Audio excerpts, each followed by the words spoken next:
말씀 앞에서 경외함으로 주께 홀로 섭니다. 4장. 그러므로 그의 안식에 들어갈 한 약속이 우리에게 남아있는 이상 너희 중에 혹 그것에 이르지 못할 자가 있을까 두려워해야 하리라. 복음을 전해 들은 것은 그들이나 우리나 마찬가지나 전파된 말씀이 그들에게 유익을 주지 못한 것은 그것을 들은 자들이 믿음을 결합시키지 못했기 때문이라. 이는 그 일이 세상의 기초가 놓인 때부터 완성되었을지라도 그가 말씀하시기를 내가 내 진노 중에 맹세하였거니와 그들이 내 안식에 들어오려면 이라 하였도다 라고 하신 대로 믿은 우리가 안식에 들어감이라. 어느 곳에선가 일곱째 날에 관해서 이렇게 말씀하시기를 하나님께서 일곱째 날에 그의 모든 일에서 쉬셨느니라고 하셨으며 여기에서 다시 그들이 나의 안식에 들어오려면 이라고 하셨느니라. 그러므로 누군가 거기에 들어가야만 하는 일이 남아있으나 먼저 복음을 들은 자들은 믿음 없음으로 인하여 들어가지 못한 것이라. 또다시 오랜 세월 후에 어떤 날을 정하시어 다윗 안에서 오늘이라 말씀하셨으니 오늘 너희가 그의 음성을 듣거든 너희 마음을 완악하게 하지 말라고 함과 같으니라. 만일 예수가 그들에게 안식을 주었더라면 하나님께서 그 후에 다른 날을 말씀하지 아니하셨으리라. 그러므로 하나님의 백성에게 한 안식이 남아있도다. 그의 안식에 들어간 사람은 하나님께서 자기 일에서 쉬신 것 같이 그도 자기 일에서 쉬었느니라. 그러므로 우리가 그 안식에 들어가도록 힘써야 하리니 이는 아무도 똑같은 믿음 없음의 본에 빠지지 않게 하려 함이라. 하나님의 말씀은 살아있고 능력이 있어 양날이 있는 어떤 칼보다도 예리하여 혼과 영 그리고 관절과 골수를 찔러 가르고 마음의 생각들과 의도들을 판별하느니라. 그 어떤 피조물도 그분 앞에 나타나지 않는 것이 하나도 없나니 오직 만물이 우리가 회개해야 하는 그분의 눈앞에 벌거벗은 채로 명백히 드러나게 되느니라. 우리에게는 위대한 대제사장 곧 하늘들로 올라가신 하나님의 아들 예수께서 계시므로 우리는 우리의 고백을 굳게 붙들어야 하리라.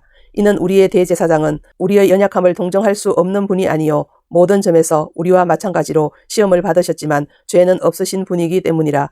그러므로 우리가 은혜의 보좌로 담대히 나아가자. 이는 우리가 자비를 얻고 필요한 때에 도우시는 은혜를 발견하기 위함이라. 5장.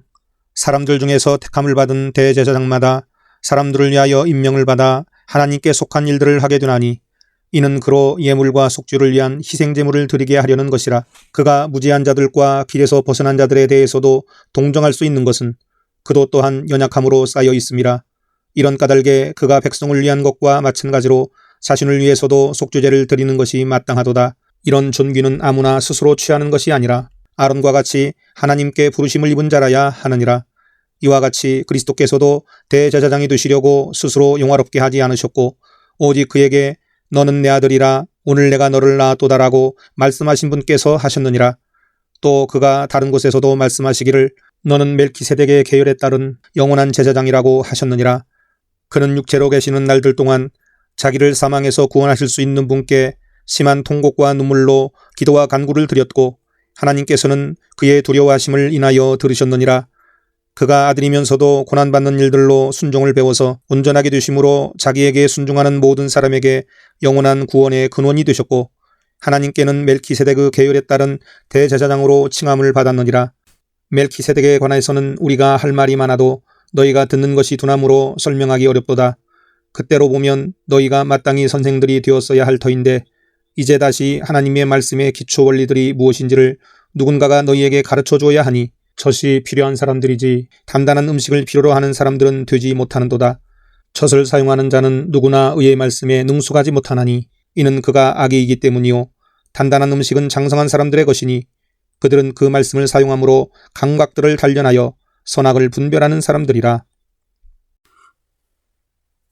6장. 그러므로 우리가 그리스도에 대한 교리의 기초를 떠나 온전함을 향해 나아가야 하리니 죽은 행실들에서 회개함과 하나님을 향한 믿음과 침례들과 안수함과 죽은 자들의 부활과 영원한 심판에 관한 교리의 기초를 다시 놓지 말지니라.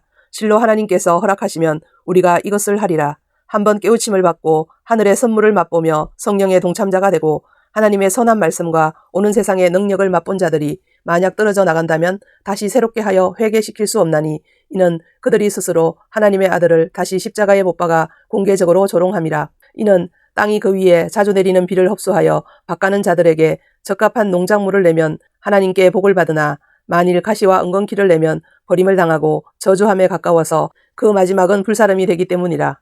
사랑하는 자들아, 우리가 이같이 말하지만 너희에게는 더 좋은 일들과 구원과 함께 올 일들이 있음을 확신하노라. 이는 하나님께서는 너희의 행위와 사랑의 수고를 잊으실 만큼 불의하지 아니하심이라. 그 사랑은 너희가 성도들을 섬겼고 또 지금도 섬김으로써 그분의 이름을 향해 보인 것이라.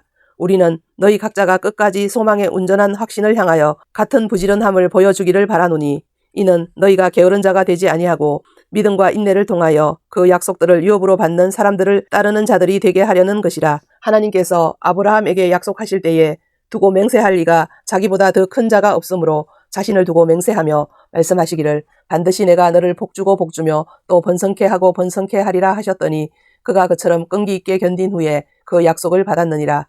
실로 사람들은 자기보다 더 위대한 일을 두고 맹세하나니 확정을 위한 맹세는 그들에게 모든 다투는 일의 종결임이라. 이 점에 있어서 하나님께서는 약속의 상속자들에게 자기의 뜻이 불변함을 충분히 나타내시려고 그 일에 맹세로 확정하셨으니, 이는 하나님께서 거짓말하실 수 없는 이 두 가지 변치 못할 사실로 인하여 우리 앞에 놓여진 소망을 붙잡기 위해 피난처를 찾아 나온 우리로 든든한 위로를 받게 하려 하심이라. 우리가 이 소망을 혼에 닭같이 가졌으니 확실하고 견고한 소망이라. 이로써 우리 혼이 휘장 안에 있는 곳으로 들어가나니 선두주자이신 예수께서도 우리를 위하여 그곳으로 들어가시어 멜키세덱의 계열에 따른 영원한 대제사장이 되셨느니라.